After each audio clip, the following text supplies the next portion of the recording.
Hey everyone, Crunchy Whale here, and I start with a question. How many of you crazies out there have seen the original Mighty Morphin Power Rangers? Well, back in the 90s, kids talked about yo-yos, Pokemon cards, Pogs, and the Mighty Morphin Power Rangers. I can remember back, running around the schoolyard pretending to be one of these 6-colored Rangers. There was always an argument over who would play as the White Ranger. Imagine how kid me reacted when I heard about Power Rangers video games coming out. I'm still excited. On this crazy play or not, we'll be taking a look at the Mighty Morphin Power Rangers the movie video game on Sega Genesis. I remember very little from the game since it was released back in 1995, almost 20 years ago. I decided to take a look at it as an adult. My expectations going in weren't very high to start off with. I mean, how would a game based off a cheesy martial arts kids show, created back in 1995, hold up to my standards for games today? Stick around for this crazy play or not to find out. First off, the intro sequence is well written. Sometimes in games you'll see grammar, punctuation, or even spelling errors. Sometimes you'll get a game first released in Japan, then receives a bad translation when made for the US. With this game though, they seem to take extra care on how the text was written. You get to learn who the Rangers are even if you hadn't seen the show. Cutscenes are decent. They usually consist of a few box scenes accompanied with some text. One good thing I can say about the scenes is that they seem to follow the show and movie fairly accurately. One strange thing I found was at the end of stage 1. You get to the end of the stage hoping for an end level boss, at which point ooze will pop up, blow the Power Rangers away, leave, and then the summary screen comes up. Hooray for shortcuts! This game has decent graphics, but not the best. I've seen the Sega Genesis do better, like in Contra Hard Corps, Vector Man, or Castlevania Bloodlines. This game is what's called a side-scrolling beat-em-up. Gameplay consists of traveling through a level one section at a time, defeating groups of enemies before advancing to the next stage. A boss fight normally occurs at the end of each stage too. This type of game is usually best played with friends. This style of play is classic and has been used a lot in the retro game period. This is a two-player game with each person having their own score. The score mechanic can add a competitive element to the game, especially when you get extra points for dealing the final blow on a boss. Another awesome feature is you get to pick between all 6 Rangers.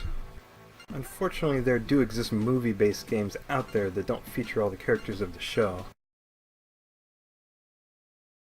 I'm just glad to see that this one didn't skimp out. Also, if you get bored with the Power Ranger that you're using, the game allows you to pick a new one. This change can happen at the start of every stage or when you die. I, being a White Ranger fan, didn't change the whole game. Echo Jex, however, wanted to give each of those Rangers a go. Another cool addition is the chance to be able to play as the Zords. The Zords are basically giant mobile suits that the Rangers can use to fight against giant-sized enemies. These suits often combine and create what's called a Megazord. The Megazord transformation and the fight after tended to be the highlight of the episodes of the show. They have similar abilities as the Rangers on foot, but there is one difference. The Megazords can't jump. So now when the jump button is pressed, the Megazords actually guard. The guarding didn't seem to be too helpful, and most of the time I just forgot I had it. I personally would have preferred the ability to jump than to guard. One thing I thought that would have been cool is if you had the ability to destroy buildings during the Zord battles. It would have made those boss fights much more exciting. I suspect though that this would have caused a resources issue on the game's storage capacity. The main baddies that the Rangers fight are the Ooze henchmen. Later in the game they did get to fight some putties, which was a nice surprise. Strange coins would occasionally drop from enemies during the gameplay. These coins provided the Rangers with points or health. Eventually I did get to fight a few mini-bosses consisting of Scarlet Sentinel neck, ear, and ring. They were all very strange and creepy looking due to all those deformed body parts. The main bosses consisted of Hornetron and Scorpitron in Stage 2, Lord Zed and Goldar in Stage 4, Goldar a second time, along with a statue in Stage... Whoa. Wait. A statue? Well, anyway, lastly in Stage 6 was Ian Ecto Morphicon. At certain parts in the game, the Power Rangers would receive new uniforms visible in the cutscenes. When it jumps back to the gameplay, however, the uniforms are unchanged. Again, I'm not sure if it was due to lack of resources, but I wish the uniforms were also present during the gameplay. Who would have guessed this game has a time limit? When this time limit reaches 0, however, the Rangers will continually take damage, as if they've been poisoned by some mysterious force. Once a Ranger dies, the time limit resets. At least they added that feature. The attack combos in the game are pretty flashy and cool. Consisting of 5 hits, they also have the ability to switch directions in mid-combo. To throw an enemy, all the Rangers have to do is just walk into one. Sometimes an enemy would be dumb enough to just run up to me and get auto-grabbed. When you give the enemy a toss, it will knock down anyone in the line of fire, including one of the other Power Rangers. Sometimes it was fun to throw enemies at the other player on purpose. The Power Rangers also have a variety of special attacks which is unique to each of them.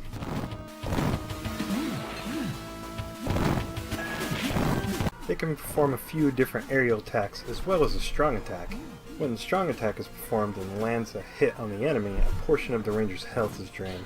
Another game I've seen this mechanic on is on the game called Knights of the Round for the Super Nintendo. That's also another good side-scrolling beat-em-up game. You should check it out.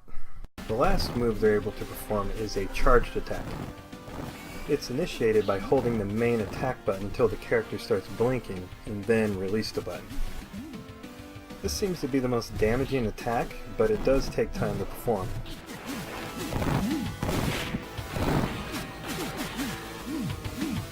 As soon as the opening text rolls, you're treated to the amazing Genesis rendition of the Power Rangers music.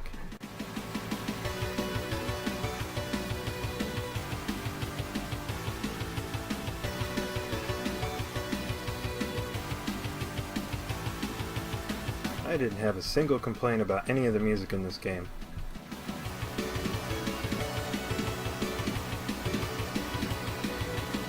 All of it seemed to fit well with the stages and scenes that they played in.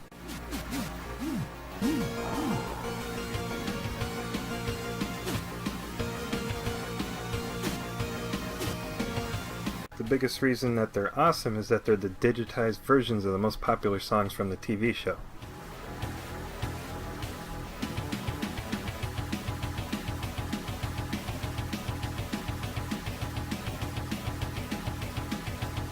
To me, the game soundtrack sounds so good that I can just drive around in my car and listen to it.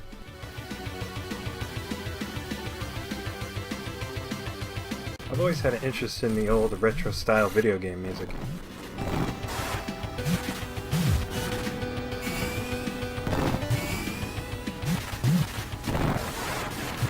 The game's sound effects, however, can get a little noisy and obnoxious during the fighting.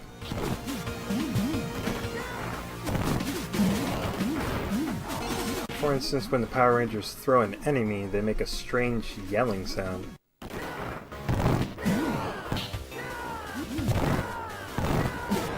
Also, whether an enemy or a Power Ranger hits the ground, it makes an obnoxious noise.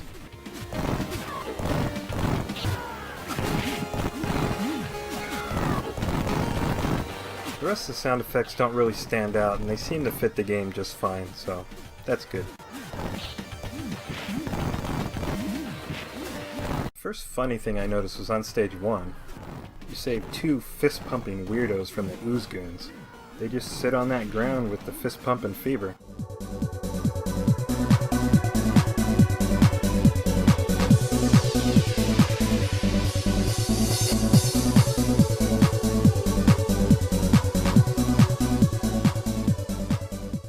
In stage stage 2, they have cars driving down the street, which is kind of pointless.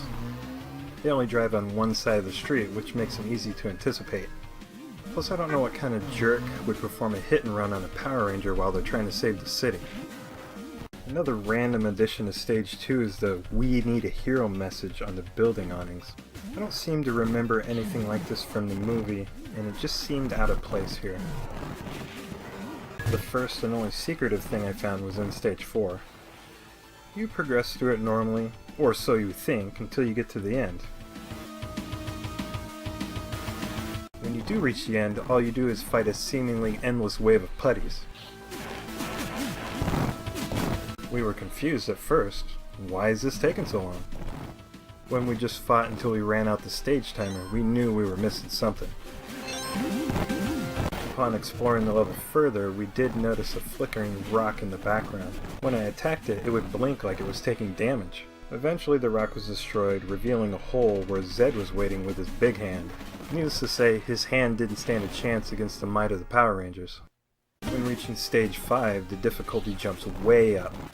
When trying to progress through this stage, fireballs would constantly rain down on us. So much was going on, it was getting hard to track where the fireballs were falling. Finally, at the end of stage 5, we had to fight that weirdo statue. I actually almost died in this level, but we crushed the statue just in time. The final stage 6 is just 2 fights in Zords against Ivan, Ecto, and Morphicon. The first time on Earth, in the middle of a highway, and the second time on a flaming moon. Pretty epic, to say the least. Once defeated, Ooze flies off and the initial entry screen appears showing high scores. After the high score screen, a cutscene starts of a battle between Ooze and the Megazord with the Falcon Zord attached. This is pretty cool.